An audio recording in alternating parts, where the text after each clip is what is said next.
Bueno, yo feliz porque de verdad que reencontrarse con un amigo de muchos años, un amigo con el que vivimos la experiencia de trabajar en la Universidad de Oriente, Núcleo de Bolívar, es una gran oportunidad. Bueno, decirles que son todos bienvenidos a Universidad en Línea. Universidad en Línea es un programa de radio que transmitimos desde hace 31 años por Unión Radio, pero además es nuestro canal YouTube Universidad en Línea en nueva temporada. Así que los invitamos a estar pendientes. Si les gusta la entrevista, por favor, hagan comentarios, compártanla y recuerden darle like. Con nosotros en esta oportunidad, Bismar Ortiz. Bismar Ortiz nació en Caracas, en el ascensor de la maternidad Concepción. Él no podía esperar llegar, tenía que hacerlo rápido. Entonces fue en el ascensor. El 30 de octubre está cumpliendo años nuestro amigo Bismar. Él es farmacéutico egresado de la Universidad Central de Venezuela en microbiología aplicada. Además, es profesor titular de la Universidad de Oriente. Juntos estuvimos haciendo la maestría en planificación educativa y les vamos a contar sobre eso y muchas cosas más. Y además es doctor en gerencia. Bueno, un caraqueño sembrado en Ciudad Bolívar, se Sí, señor. quedó en Ciudad Bolívar, su familia en Ciudad Bolívar. Ismar, bienvenido a Universidad en Línea.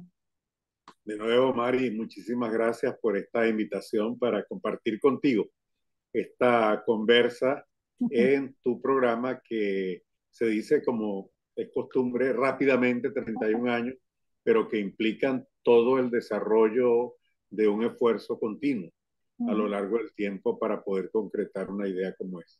No es Bueno, fácil, así ha sí, sido con todas las cosas que cada uno no, empieza. pero te voy a decir, ha sido muy fácil porque me encanta. Y cuando uno hace las cosas con pasión, como es el caso tuyo Claro, también, bueno, ese es un claro. secreto, podemos decir, un largo trabajo arduo, no sé qué, pero lo hemos gozado un montón. No, nada que hagas que realmente te llene, te plazca, te satisfaga, te genera cansancio, incomodidad, te hace sentir mal. Al contrario, cada ocasión de hacer algo es un logro que uno vive, que uno disfruta y que uno siente que ha dado algo, que está dejando algo para Sí, los demás. así es, y para uno mismo, porque es crecimiento y la cantidad de amigos, bueno, y a veces enemigos gratuitos que dejamos en el camino, ¿no? Pero mira, Bismarck, De vamos a todo hay empezar en la viña del Señor. totalmente y bienvenidos, porque esos enemigos nos hacen crecer también, y eso es Sí, señor. importante. Sí, señor. Bismarck, un caraqueño formado en la UCB, farmacéutico, ¿cómo fuiste a parar a Ciudad Bolívar? ¿Qué pasó allí? Bueno, fíjate, yo hice toda mi vida, bueno, yo fui más o menos itinerante, ¿no? Porque una vez que concluí mi primaria, cuando recién había aprobado el primer año de bachillerato, me fui con mi papá a vivir a Barcelona, en Anzoátegui, Mm, y allí hice el segundo y tercer año y luego regresé a Caracas con toda la familia para terminar en el Fermín Toro el cuarto y quinto año de bachillerato e ingresé a la universidad. Egreso y por aquellas cuestiones de que ya te graduaste, no era fácil, las oportunidades de empleo no es que no las hubiera, sí. pero tampoco era la cuestión de agarrarlo primero por tener un empleo en la mano. Ujú. Entonces no era fácil, no me fue fácil en ese momento, y pasaron 2 o 3 meses y yo decía, bueno, ya yo me gradué, tengo que valerme por mí mismo, yo no puedo seguir dependiendo de mi familia, de mis padres, que me siga manteniendo. Ujú. Y comencé a buscar oportunidades. Y así estuve en Valencia, estuve en Maracay, pero finalmente, eh, por esos azares del destino, un sábado en la mañana, fíjate que el sábado juega un papel en mi vida, viendo la prensa, viendo la prensa porque en aquel momento no había las redes como las hay ahora, veo un aviso de una empresa explotadora del hierro en Bolívar, de la Orinoco Mining, que andaba Ujú. buscando personal para farmacia. Y dije, bueno, aquí me voy envié mis documentos, envié todo, traté de canalizar mi oferta de servicio y afortunadamente me sorprendí cuando después de unas 2 semanas me llamaron. Tenía que irme tal día y aparecerme en Puerto Ordaz y de Puerto Ordaz entonces entré por Bolívar porque afortunadamente tenía conocidos aquí en Bolívar.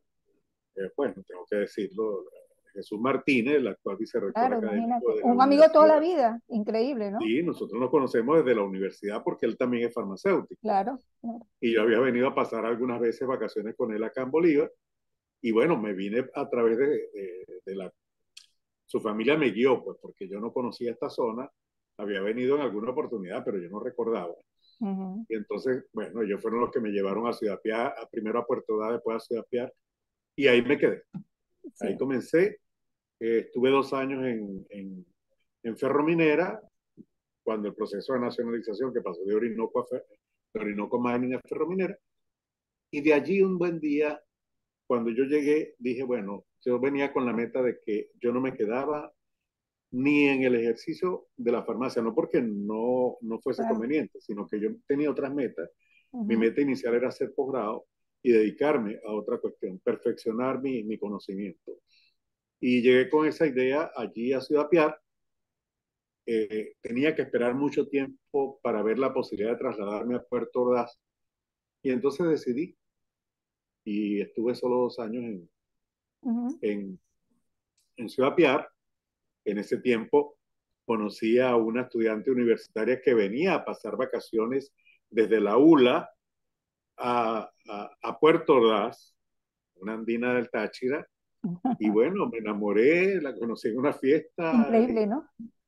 y de Increíble. ahí vinieron, y de ahí vinieron 3 muchachos. Bueno, porque te voy a decir, conocer a una tachirense en la zona del Hierro, allá en Guayana, o sea, Exactamente. y un caraqueño, o sea que definitivamente hay cosas que ocurren, ¿no? Sí, La señor. Universidad de Oriente, ¿cómo ocurrió la Universidad de Oriente? Bueno, entonces, estando allí en Ciudad Piar, vi luego que la universidad estaba requiriendo personal docente. Yo me quería venir de Ciudad Piar y apliqué para ser contratado por la UDO e ingresé a la UDO en el año 75, el 1 de abril del año 75, y allí he venido desarrollando toda mi actividad académica por cuanto aún persisto en ello. Pues en este Claro. momento estoy dedicado a las clases de posgrado en la Escuela de Ciencia de la Salud, trabajando en el posgrado de Salud Pública, Ujú, y ahí estoy desempeñando mi actividad académica, con ujú. miras también a lo que profesionalmente pues creo que es mi deber hacer desde ese punto de vista, que es la procura de la salud pública de la población. Entonces, Excelente. Bueno, un gran compromiso que tiene que ver con tu carrera de origen, que es la farmacia, la área de la farmacia. salud, es fundamental y para el desarrollo de nuestras regiones, por supuesto, y la educación, un pilar fundamental. Pero Bismar, y lo comentábamos, tiene una maestría en planificación educativa, hizo un doctorado en gerencia. Y me llama muchísimo la atención porque muchas veces decimos, y a lo mejor tú compartes mi punto de vista, que cuando tomamos a un investigador en las universidades, que es lo que se aplica, que para ocupar cargos gerenciales tiene que ser docente investigador, y lo sacamos del aula de clase y de la investigación para colocarlo en cargos gerenciales, no están preparados. Y eso no es un secreto, eso es un, bueno, mejor dicho, diría un secreto a voces. Sin embargo, tú has logrado consolidarte en tu formación inicial de farmacéutico, en tu visión como educador, en la planificación educativa y luego la visión gerencial. Y podemos, porque incluso tienes un blog, pero creo que no está actualizado en este momento. Sí, Ujú. eventualmente, por ahí ando. Bueno, estuve tratando de consultarlo. Mi invitación es que continúes desarrollándolo porque creo que los temas que manejas allí son de muchísimo interés. Te ha tocado desarrollar en la universidad cargos gerenciales. Sí, Fuiste señor. planificador y bueno, y ahora me comentas que estás en la labor de investigación y docencia a nivel de posgrado. Tu experiencia como planificador en la universidad. No, fue una experiencia interesante, obviamente, porque ocurrió en un momento en que tampoco lo esperaba. Yo no esperaba que en esa ocasión se me llamase para ocupar el cargo de coordinador de planificación del núcleo. E Mm. inclusive, eh, imagino que el desempeño debe haber sido de alguna manera satisfactorio. Estaría mal que lo dijera yo, pero el rector Pedro Mago en aquella oportunidad, siendo el rector, él se trasladó en una ocasión acá a Bolívar a plantearme la posibilidad de que asumiera la dirección de planificación de la Universidad de Oriente. Mm. Lo único que yo exigí algunas condiciones, el núcleo de Sucre, que era donde me iban a trasladar, no estaba en ese momento en situación de brindarme lo que yo esperaba, que no tenía nada que ver ni con emolumentos, salarios, ni nada Claro. de eso, sino sencillamente con algunas cuestiones de orden académico. Y en consecuencia, pues yo preferí entonces quedarme en Bolívar por esa razón. Si no Mm, hubiese ido a Cumaná a la dirección de planificación de la universidad. Pero mm. es de esas cosas que tú vas haciendo. Es que yo nunca me vi de pequeño. Sabes que cuando uno está pequeño, uno en sus juegos va diciendo más o menos qué es lo que quiere. Ajá. Y la generación que me correspondió, jugábamos mucho a ser bomberos, a ser policías, a ser artistas. Inclusive llegué a jugar con mis hermanos a que yo era el chofer y tal, y qué sé yo, de un autobús y todas esas cosas. Pero, Pero siempre pero líder, pero siempre líder. sí, pero una de las cosas que más jugaba y que la hacía en solitario era hacer maestro, hacer docente. Mm, Y de allí viene mi inclinación un tanto natural por el hecho de ser profesor. Pero cuando llegué a la universidad, yo no me planteé que era profesor. Yo siempre me vi como un gestor del conocimiento, como una persona que gerencia el conocimiento y los saberes y los pone a disposición de otras personas. Nunca me vi en el rol del profesor, de la docta sapiencia, ni nada de eso. sí, Y luego tuvimos la suerte de encontrarnos tú y yo con algunos maestros como Zoila Bailey, como claro. Orlando Albornoz, que nos ubicaron en ese contexto de lo que significaba aprender y transmitir el conocimiento. Antonio Balbuena fue un excelente Antonio profesor. Balbuena, Él, Gómez de la Serna, en fin, sí, una cantidad no. de profesores extraordinarios que tuvimos en ese posgrado. Es más, y te iba Y, a comentar eso justamente, porque la gente ahora, cualquier sacrificio, bueno, se ve monumental, pero en ese momento éramos, yo creo que no éramos más de tres de Udo Bolívar, que estábamos en Ciudad Bolívar, y y, viajábamos cada lapso hasta Margarita, y señor, a internarnos allá en Boca de Río durante una semana con los tutores encima, porque hasta dormíamos, comíamos todo sí, con señor. ellos. Ahí no había cómo escaparse en cualquier momento de la noche, porque no dormíamos tampoco. El No, tutor nos llegaba a la habitación a ver qué estábamos haciendo y qué sí, estábamos señor, así estudiando. era, así Y, era. y fue una Y, experiencia maravillosa. y cualquiera pudiera pensar, ah, bueno, aquí hicieron posgrado en Margarita, me imagino que se Ay, divirtieron qué mucho. gozadera. No, no. Recuerda que llegábamos los sábados, perdón, Sí, sí, teníamos sí. hasta mediodía a las 12 del día para llegar el sábado.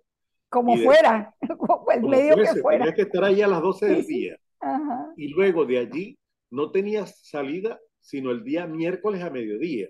Mm. Y a las 6 7 de la noche, a la hora después de la cena, ya tenías otra vez actividad. Es decir, que apenas salías 4 o 5 horas a recorrer la isla rápidamente y Sí. teníamos que estar de regreso.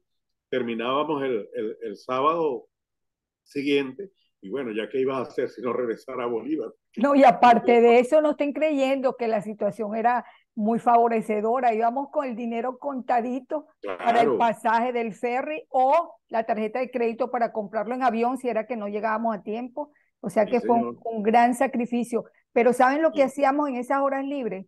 Irnos a la orilla de la playa a recoger chipi chipi para hacer la sopita y chipi chipi a sí, medianoche. Bueno, sí, un cariño una muy experiencia especial. formidable, una Total, experiencia. de verdad que, mira, yo creo que es la mejor experiencia que puede vivir un ser humano, porque a mí me encanta estudiar. Entonces, el Uh -huh. aula de clase es como un déjà vu, es algo maravilloso, Sí porque te señor, preparas a compartir conocimientos en un ambiente, y en este caso, como era un internado, no había más sí. opción, estábamos sí o sí Nos allí, teníamos que ver todo el día, estábamos todo, sumergidos. la noche y la madrugada, Sí, teníamos porque que como te querernos digo, sí, sí o sí, pero sí, también contarles que no fue nada fácil porque allí supimos de compañeros que hasta se desmayaban cuando les sí, sí. tocaba exponer, caían, ¡chu! Cuando soy la Y idea, eso no sirve. no, es que Zoila era una cosa seria, ¿no? Zoila Sí, no le importaba desprenderte lo que tú tenías ahí escrito tal y decirte esto no es que, así. que habías Y pasado toda nada, la noche haciendo sí, eso. señor, Sí, y lo peor era que había pasado por tu cuarto, por la habitación donde estaba reunido todo el grupo haciendo el trabajo, sí, chequeando, porque era sí, así, porque eso era, inclusive, ella y todos los demás lo asumían como parte de la asignación de la calificación. Si así tú es. llegabas y pensabas que ibas a dejar a los demás trabajando y que ibas a dormir, pues eso ellos lo observaban, lo apreciaban y ya con eso Sí. te calificaban. Yo creo que tenían cámaras en los cuartos porque estábamos totalmente vigilados. Sí, y por otro Pero, lado, comentarles también que nos entregaban unos módulos instruccionales que sí, en señor. algunos casos, como fue la parte de psicología educativa, era Wow, totalmente en inglés. Y bueno, yo leíamos inglés, yo no sé cómo, pero leíamos inglés. veíamos, ¿no? Y la experiencia de psicología educativa, de Fue psicología del genial. aprendizaje, fue una experiencia que debe recordar la manera como nos trataron para que viviéramos en carne propia lo que era el conductismo en su aplicación más rancia, ¿no? Que no nos dejaba ni siquiera movernos porque nos llamaban la atención Sí, y ya señor. estábamos obstinados el día, ya los 2 o 3 días, ya el martes a mediodía estábamos obstinados de la persona que estaba con nosotros trabajando. Y bueno, cuando llegó el miércoles, el otro profesor, que dijo, esta era parte de una experiencia y ahora las cosas son de otra manera.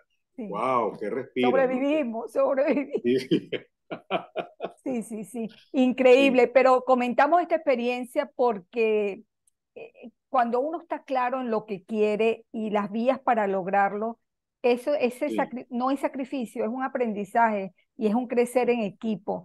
Y Mm, bueno, el hecho de que Bismar y yo estemos aquí conversando de esa experiencia nos hace también ver que esas experiencias nos hace más cercanos, más amigos, claro, más es el ser humano que comparte una experiencia. Y había un profesor también, no recuerdo ahorita el nombre, pero era ministro de Educación en Colombia, porque Serna tuvimos Gómez. la crema innata de la educación en su momento. Sí, sí, Y ese profesor repartía sobres y los sobres sí, eran actividades sorpresa. O sea, que uno no sabía sí. si abrir el sobre o desaparecerlo. Pero Sí, bueno, ese tenía era Serna Gómez. Sí, nosotros, ese, yo reconozco que la UDO, ese fue el primer posgrado en el país que se hacía bajo esa metodología, un que excelente. era presencial y a distancia. Ujú, Pero además había el plantel profesoral con el cual nosotros nos adiestramos en ese posgrado, era de primera línea a nivel nacional e internacional. totalmente. Y Reconocidísimos, eso, de sí, verdad. señor, Y bueno, eso yo y el lo otro punto era el ser escogidos por los tutores, porque no era que uno escogía el tutor lo escogía a uno después que sí, lo había señor. torturado durante todo el posgrado. Y bueno, yo tuve dos posibles tutores que fue Orlando Albornoz y Zoila Belli. Y bueno, ambos excelentes y ambos Y muy súper bueno. temidos, ¿no? Entonces uno no sabía. Y decirle que no, bueno, no era posible. Tenías No, que no, no. decidir. Pero bueno, afortunadamente fue Zoila, igual que fue tu tutora, y fue una Sí. excelente tutora, de verdad. Y de allí me quedó una extraordinaria amistad con Orlando, Ujú. que todavía la compartimos, nos escribimos con frecuencia. Y Orlando es una eminencia en Total, educación en este país a nivel nacional e internacional. Y es una amistad que yo valoro muchísimo. sí. Ya está, por supuesto, ancianito, pero todavía produce. Produce Todavía y me envía cosas, me muchísimo. dice, revísame esto y dime tal cosa, opina. Y Él bueno, fue corrí. muy, un hombre brillante, de verdad, Sí, y sí, sí, señor. visionario. De verdad que su formación incluso lo hacía presentar perspectivas de futuro. Yo recuerdo que Clemente Vallenilla, en una oportunidad, cuando abrieron los doctorados para los profesores, invitó a Orlando a que diera una charla magistral. Orlando no llevaba nada escrito, sino llevaba unos libros, los colocaba y de esos libros iba extrayendo información, iba comentándolo. Y una de las cosas que dijo, que me quedó muy claro y muy marcado, es que hacer un doctorado después de los 40 años implica que a lo mejor no vas a tener el mismo rendimiento que una persona más joven. Y lo otro Sí, que cuestionaba era las mujeres en los doctorados después de esa edad o más avanzada, porque esos doctorados que ofreció la UDO en ese momento era, pienso yo, que la idea era ascender a un grupo de profesores para que tuvieran el título de doctores.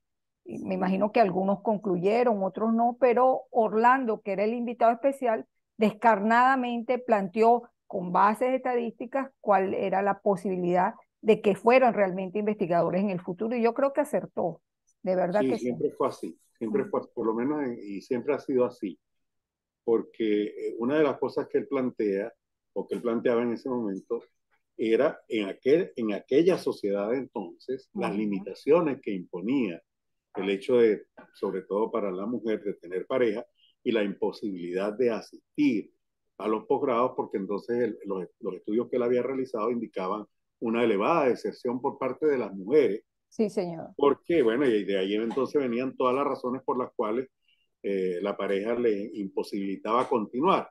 Y Ujú. él defendía el hecho de que la mujer, si se metía en un posgrado, tenía que estar allí hasta el final. Sí, No, sí, sí. no había posibilidad de que no lo culminara.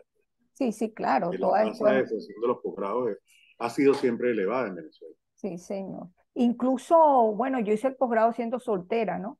Y tenía en esa oportunidad un novio suramericano. Y él decía, no, no, bótalo, eso no sirve, Sí, porque tienes que buscar a alguien que tenga una visión más amplia. sí. Y tenía razón, hasta en eso, Ah, bueno, porque él, bueno, todo era basado en estadísticas, en datos sí, concretos, señor. no era que lo decía por decir. Bueno, hablamos un poco de los posgrados, esperamos que ustedes se entusiasmen. Y yo sé que mucha gente está haciendo posgrados, doctorados. El auge en los estudios siempre ha sido una inquietud y sobre todo en esta área de educación donde el ascenso depende de que te formes cada vez a un más alto Claro, nivel. Mira, y claro. entre todas las cosas vi que también te imbuiste en el pensamiento complejo. Yo amo a Edgar Morin y de hecho en mis cursos Sí. siempre lo menciono.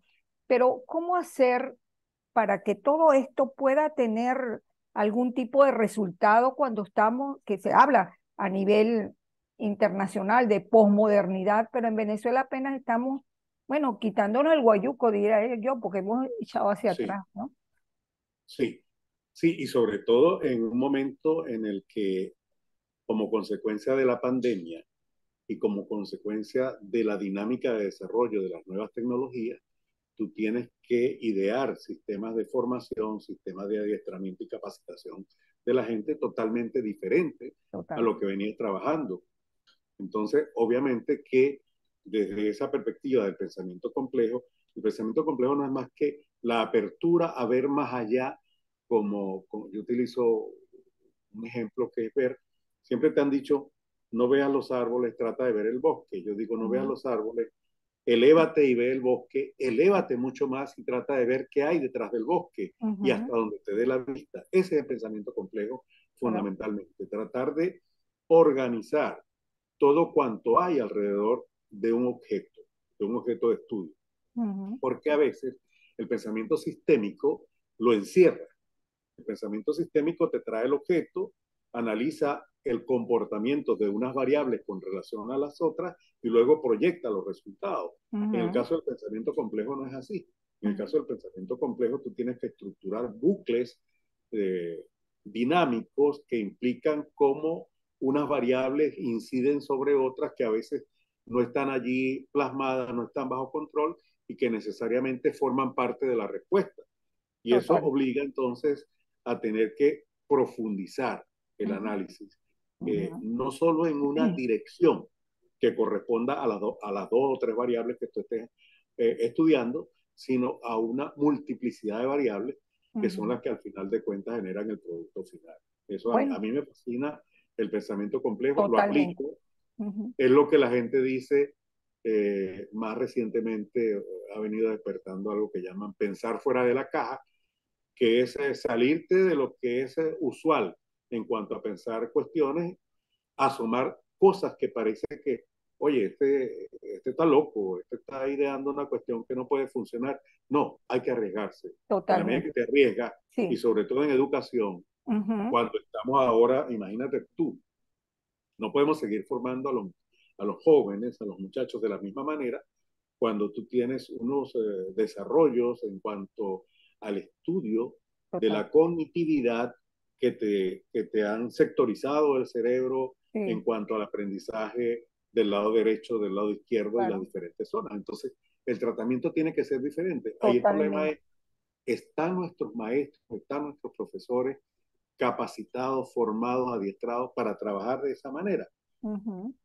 Sí, Mm, sí, sí. para tratar de expandir el cerebro. Bueno, pero es que vamos mucho más allá, pero déjame retomar y volverte a presentar el doctor Bismar Ortiz, farmacéutica de origen, con maestría en planificación, con un doctorado en gerencia, tocando el tema del pensamiento complejo. Y ahora vámonos a la universidad, porque este programa se llama Universidad en Línea, los retos que estamos viviendo a diario. La universidad es la estructura que más le teme al cambio. Sí, Virtualidad, presencialidad. La universidad sigue apostando a la presencialidad y algunas más aguerridas que todo, otras dicen, somos presenciales y no quieren moverse a otras acciones. Ahora apareció la inteligencia artificial para completar el menú universitario. Estamos hablando de pensamiento complejo, que es un cambio total en el currícula, una revisión total, porque si no cambiamos no vamos a estar a tono con la sociedad, con lo que nos exigen. La preparación de los docentes, pero no todos los docentes, también tiene que ver con la concepción de universidad, porque si la universidad no cambia, simplemente va a desaparecer, porque no tiene exacto, sentido, no tiene exacto. sentido. Pero vamos a dejarte vamos a pasarte el mando para que tú me digas qué piensas de todo esto, porque tú estuviste en planificación y como te digo, las universidades son las que más se resisten a los cambios muchas veces. Claro, pero ¿qué es lo que ocurría con las universidades? ¿O qué es lo que, sí, que ocurría? Porque ya no podemos verlo de la misma manera. El conocimiento se centraba en la universidad, el conocimiento lo disponía el profesor y entonces la docta sapiencia se imponía. Mm, Lo que el magister dice, lo que dice el sí. maestro, es lo Ujú, que vale, es lo que tiene sentido. E inclusive eso llevó a tal situación, en muchos casos, a que si tú contravenías, por ejemplo, en aquellas asignaturas, en aquellas áreas de conocimiento que tienen que ver con la creación propia, tú ujú. veías muchos ejemplos de que si no estabas de acuerdo, si lo que tú planteabas no estaba de acuerdo con lo que señalaba el docente, tú no podías avanzar. Hoy en Bueno, día eso no se ve de esa mira, manera. espérate, pero son los dogmas que viene Exacto. arrastrando la universidad desde que nació, desde la época medieval, el Por eso te dogmatismo, digo, que por todavía eso lo te digo, estamos viendo en el siglo XXI. exacto, que tú tienes que lanzar a la gente a que invente y Ujú, ver si eso que inventa la gente tiene lógica, que es lo sí, que a final de cuentas vale. ujú, Pero inclusive analizar aquello que no tiene lógica, buscar por qué no tiene y tratar de proyectarla hacia algo que se pueda hacer. Esa es la claro, realidad de hoy. Pero ujú, además, una realidad en la que cuando tú ingresas y vas a hacer docencia presencial, hoy en día cuando tú ingresas al aula, tú no sabes lo que te vas a encontrar, porque la información, el conocimiento, los saberes están en las redes y en todas cualquiera de partes, las personas con las que tú vas a conversar allí, a las cuales tú piensas que le vas a transmitir información, a lo mejor tiene mejor conocimiento de una determinada área que tú. Entonces eso obliga a que el docente sea cada vez más humilde en sí, cuanto a la posesión del conocimiento. Mi tarea ya no es que yo impongo conocimiento, que yo ujú, transmito conocimiento, sino que transmito y recibo, como yo le digo a mis alumnos. Aquí, en esta actividad que estamos compartiendo, yo aprendo de ustedes. claro, Yo estoy transmitiendo información, claro, pero adquiero conocimiento en base a lo que ustedes me refieren. Y eso me exacto, lleva a pensar, a reflexionar nuevas formas y nuevas maneras. Y claro, eso implica y obliga a que hay carreras que obviamente difícilmente tienen asignaturas que se puedan realizar vía online o a través de la utilización de las redes. Pero en múltiples carreras tú vas a tener, sí, y ya es lo que se mueve a nivel mundial. O sea, totalmente de yo acuerdo. hice, el doctorado mío está hecho vía online. Es Sí, decir, y cuando yo asistí a la primera clase, me sorprendí porque cuando conectamos, la profesora, bueno, buenas tardes, tal y qué sé yo estoy aquí en Madrid. Y yo me sorprendí. Y el posgrado nacía en Barquisimeto. así es. Entonces, pero esa es la realidad de hoy, es con lo que convivo. Claro, no, no, no, Y y yo tienes que diría asumirlo. que es una gran fortaleza, que es una gran fortaleza, que es un error darle la espalda a todas esas posibilidades que ahorita No mismo, puede, no debe. el hecho de que estamos aquí conversando y a lo mejor tú estás en short también, porque yo estoy en short, nada más me puse la camisa Bueno, te y, confieso que tengo la camisa puesta, pero el pijama. bueno, El pantalón de toda pijama. esa, porque lo más importante, y yo diría que lo que valora más el estudiante es la experiencia. Cuando tú vas a dictar un curso en company, ¿qué es lo que la gente busca? Tu experiencia. ¿Cómo resolviste algún problema? ¿Qué solución le das? ¿Qué vía? Y ellos mismos participan, porque el conocimiento, la información está en Internet, está en las redes sociales, Exactamente. ni siquiera en los Pero libros, diría yo, porque sí. ahora ya No, la pues los libros van publicación quedando obsoletos. Los total, libros van quedando obsoletos. La cantidad de publicaciones, ya prácticamente en este momento, la curva que define la cantidad de publicaciones que se hacen por unidad de tiempo prácticamente se ha convertido en una perpendicular. Entonces ya no claro. hay que medirla en términos horizontales, sino en términos verticales, en términos de la variable Y, porque ha crecido tremendamente lo que se publica día a día. Yo estoy, por ejemplo, en 2 o 3 grupos donde nos pasamos libros y a veces eso ni siquiera tengo tiempo de leerme todas las introducciones de los libros, Mm, porque te llegan 10 y 12 libros al día y es difícil mantener ese ritmo ese ritmo, de claro. trabajo tratando de obtener la sustancia de cada una de esas publicaciones. Pero creo que es así como tú lo planteas, no Ujú, podemos, sobre todo la experiencia es importante en una situación como la que vivimos en Venezuela, porque al margen, y en esto no quiero asumir ningún cuestionamiento ni posición claro. político partidista o grupal, sino que asumamos que de repente Venezuela se da cuenta de la situación en la que se encuentra en este momento y que debe avanzar rápidamente si no quiere continuar rezagándose respecto al conocimiento y el avance del mundo. Formar gente para asumir las responsabilidades en un contexto como el que tenemos, cuando el 25% de nuestra población está fuera, Sí. cuando perdimos aquello que en planificación llamamos el bono demográfico, que es Ujú, un instrumento que se da muy pocas veces o cada cierto tiempo en lapsos muy prolongados dentro de un país, que es cuando tiene la mayor fuerza de trabajo concentrada en gente joven y productiva.